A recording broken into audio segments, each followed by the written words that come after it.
Pozdravljeni v oddaji 7 ob 7. Današnji izbor novic, vrednih posebnega komentarja, je sledeč. Slovenski predsednik vlade nas zaposluje s križarjenjem s komedijanti. Vsako leto 3. maja obeležujemo Svetovni dan svobode medijev. Evropske volitve se približujejo in tudi mi v naši oddaji predstavljamo kandidate. Dober večer, moje ime je Edvard Kadič in vi spremljate oddajo 7 ob 7, kjer izbrane novice dobijo karakter. Med prvomajskimi prazniki je Slovenijo zaposlovalo počitnikovanje našega predsednika vlade Roberta Goloba.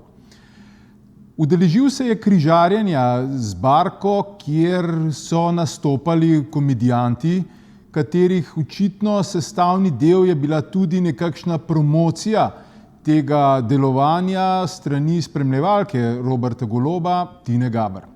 Vse skupaj pravzaprav niti ne bi bilo posebej odmevno, če se ne bi znašla prav ta fotografija, katero vidite tukaj zraven mene, kjer Tina Gaber slika, oziroma to je posnetek samega izvida posnetka, kjer Tina Gaber v bistvu snema enega od nastopajočih, mislim, da je celo režiserja.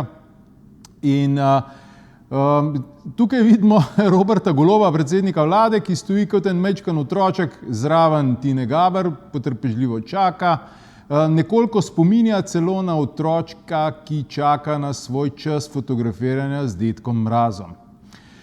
V čem je v bistvu problem tovrstnih dogodkov? Ni samo v tem, da se vesoljna javnost hihita in ob tem prijetno zabava. Kar naenkrat ugotovimo, da z razlogom različni visoki politiki, estradniki in tako naprej svoj prosti čas preživljajo v bistvu za zidovi ali zasebnih vil ali na jahtah in tako naprej, ravno zaradi takšnih situacij.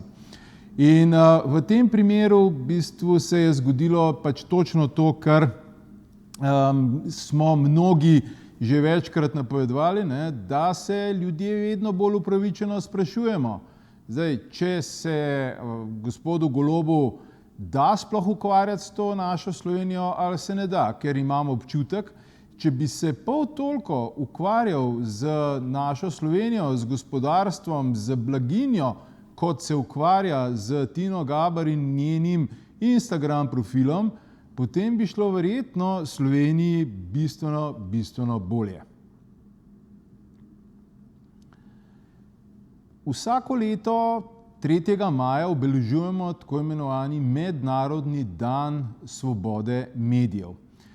Minilo je leto dni, ko sem bil tudi sam udeležen enega takega dogodka v Bruslju, kjer je slovenska evroposlanka Romana Tomc organizirala eno razpravo o slovenskih medijih in svobodi, ki je v Sloveniji. Skupaj smo bili z Mirom Petkom, ki je skoraj plačal z življenjem svoje novinarsko udejstvovanje. Peter Jančič je bil ravno takrat zamenjan kot urednik Siola, ter Peter Gregorčič je bil v bistvu zamenjan oziroma odstavljen kot predsednik programskega sveta RTV.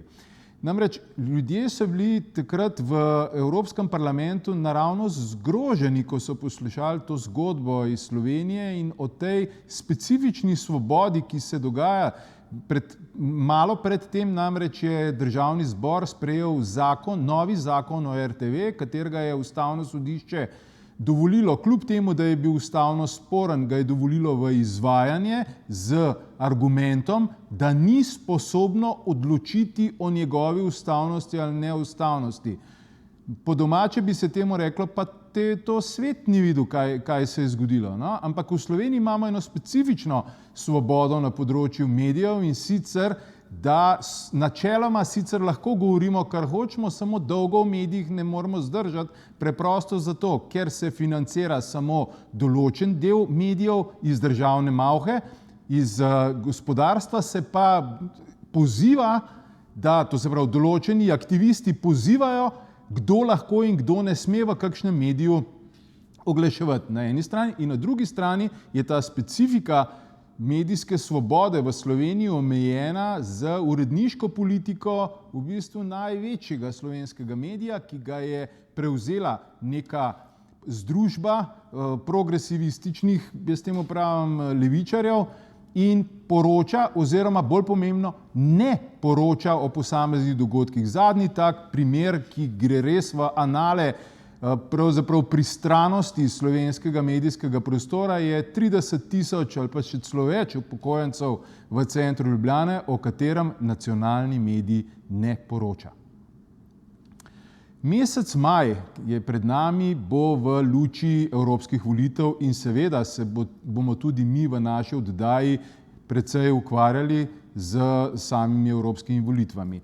Na portalu 24 smo pozvali v bistvu vse nosilce kandidatnih list k pogovoru za naš portal in tudi za omembo v naši oddaji, in eden prvih je Matej Tonin, predsednik Nove Slovenije, nosilec kandidatne liste, ki se je odzval našemu povabilu.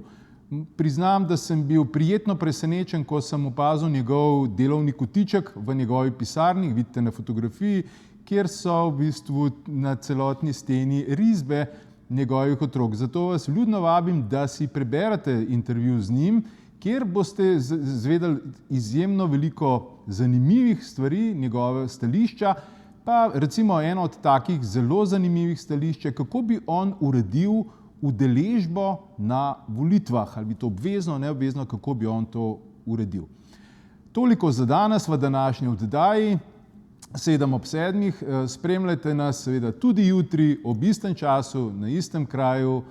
Lepo pozdravljeni.